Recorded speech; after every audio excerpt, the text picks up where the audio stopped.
know, and this is going to prove this Sasquatch, can outrun you. He can outfight you. He can do whatever. You can see it. You can see it in his grisly, hairy eyes that he can outwit you. He can outrun you. He can outfight you.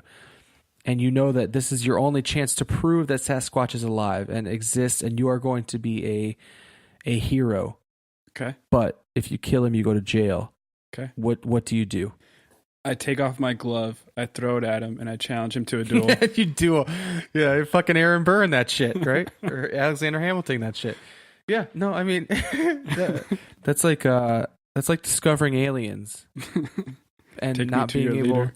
but not being able to do anything with it, right? Like you've come across a Sasquatch, you can't fucking kill him. You don't have your iPhone on you.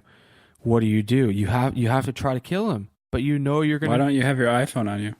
Because you're a hipster hiker, and you want to be one with the million acres in Washington. No, if you're a hipster hiker, you take your phone so that you can take pictures for the gram. So you can take selfies, but with the mountains. Exactly. So you take selfies with a Squatch. Yeah, that's true. I don't know. I think I would.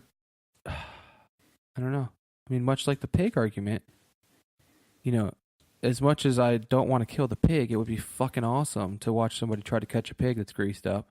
As much as I don't want to kill a Squatch, do you need to kill a Squatch in order to prove that Squatch exists? Does one have to fall to save the others? That's the question. One life for many others. Because once you discover a Squatch, and this is me turning this into a Squatch episode. Okay, no, we're let's squatching save it. right save now. It, we're squatching. Save it. We might maybe we'll do the Squatch next week. But I feel like you have to sacrifice one Squatch to prove that they're real in order to justify that law and to keep them safe. Maybe we'll agree next week. We'll see. Stay tuned. Stay tuned. That's the cliffhanger for that. So speaking of other animals, in Delaware, it is illegal to sell, trade, or offer the fur of a domestic dog or cat. So fuck you, Cruella de Vil.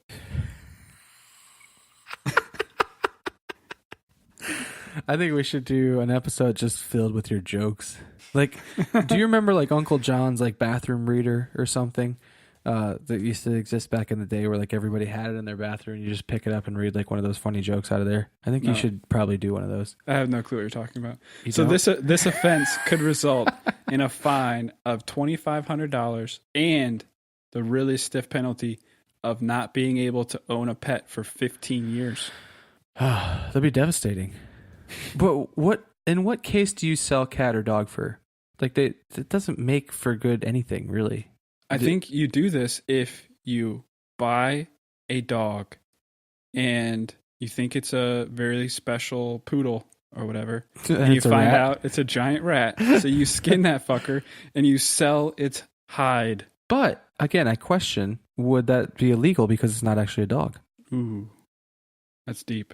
Yeah. Yeah. If you think it's a dog and you sell its fur, is it still illegal if it's not? That's a strange quandary. Again, like I've never come across any products or anything made of dog or cat fur. Have you? Not fur, no. But when I was in Brazil, oh, okay. I don't want to hear the rest of the story. If it's not fur, I don't want to know what else it's made of. So in Brazil, they speak Portuguese, right? Okay. Obviously. Yeah. Yep. And so I don't speak Portuguese, and no I don't. Okay. So I went to lunch at the plant that I was visiting.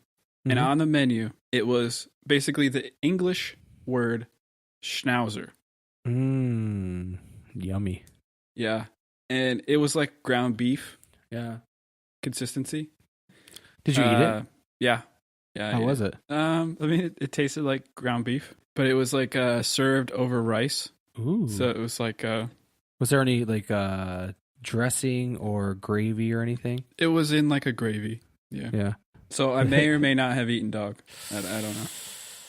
Oh my God. I'm learning so much about you in this episode. One, you're a criminal. Everybody's learning so much about you. You're a criminal. Expunged. Your wife plays with greasy pigs and you eat dogs.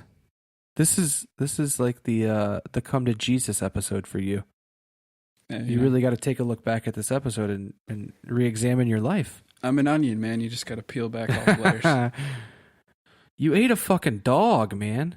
What size? No, not a whole dog, just a little ground up pieces of it. I'm gonna throw up. If you think you're going to throw up right now, think about this next law. In California, there is a special kind of animal, and it is illegal to lick this animal. That animal is a Sonoran desert toad. Oh, well, those motherfuckers, are they poisonous? They secrete a venom from their skin called bufotenine. Ooh. That if you ingest it or you smoke it, it can produce hallucinogenic effects. So it's basically like a drug. Yeah, like an acid or a molly. Yeah, exactly. Toad. Yeah. So you can't lick this toad. And there's actually a lot of other states that have similar toad laws. That is Virginia one of those laws? If so, no, but I don't think you can get the toad in Virginia. So it's a desert toad. Okay. Well, thank you for pointing out my ignorance. Who the fuck actually cares if you eat a toad, or if you lick a toad? Sorry, I don't think we're talking about going as far as eating them, but if you lick a toad, does anybody actually care about that? Or did they say it's like a controlled substance, like any other? It's not a controlled substance. It's a fucking toad. Yeah, but the venom that it secretes is a controlled substance. It's illegal to have so much of this on you. But if my grass, my legitimate grass, and not using a euphemism, if my grass in my backyard, all of a sudden I figured out that I could get high off of the grass in my backyard, just going back there and grazing like a cow, what does that mean, right? Like who the fuck cares about that? It's the same fucking thing as a toad. It's a natural thing. It wanders wherever it wants to. There's no enforcing. Okay, well you could say the same thing about marijuana then. It's a natural thing.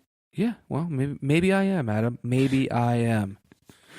All right, so my last one. In Texas, atheists are not allowed to run for office. So basically, if you want to run for office in Texas, you have to sign an acknowledgement that there is a supreme being that exists. You have to do that for the Masons, I think, as well. That you have to. It doesn't say what you have to believe in, but you have to believe that there's a supreme being. I don't, and that's one of the main reasons that I haven't pursued the Masons or anything like that. And I think that's a weird thing in this day and age, especially. But it's a very Southern thing to do. You know, I don't think I live in Virginia. You live in North Carolina again, as we keep reminding. Still, but I know that every Sunday that I can go out at 10 a.m. and eat lunch at 11 a.m.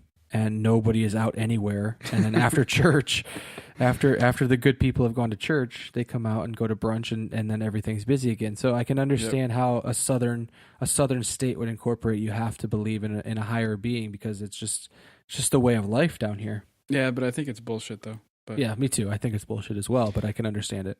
So strange laws. What do you think? Well, look, I mean, I think that we need to take a real hard look as a country periodically. And as you said, I mean, some of these laws were instituted in the 1870s, the 1800s, 1900s. You know, we need to keep looking back at our country, at our state, at our county, at our locality, and say, are these things really legitimate? Do we really care about these things? And if not, then maybe find a different means for income, because at this point, that's all that these strange laws are being utilized for, is a means of income. So don't be lazy. Look back at your laws. If they're still instituted from the 1800s and they're stupid, please get rid of them. Yeah, so I mean, I'd say that these stupid laws are enacted by stupid lawmakers. That's deep. Surprisingly, on this topic, there in 2015, Alabama passed a law repealing a lot of these outdated laws.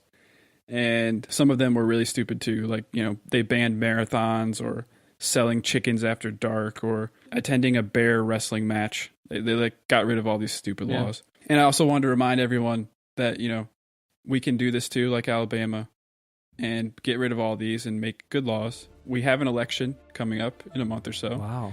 It's important to make sure that all of your state and local officials are using their time wisely and not wasting all of our tax dollars worrying about whether Bigfoot's rights have been encroached on. I mean, I guess we kind of do care about that one, right? Yeah, don't bring Bigfoot back into this. Maybe next week. But We also care about the rights of all people, and that the people in our communities have access to housing, medical care, and good schools. So make sure November 6th you go out and vote.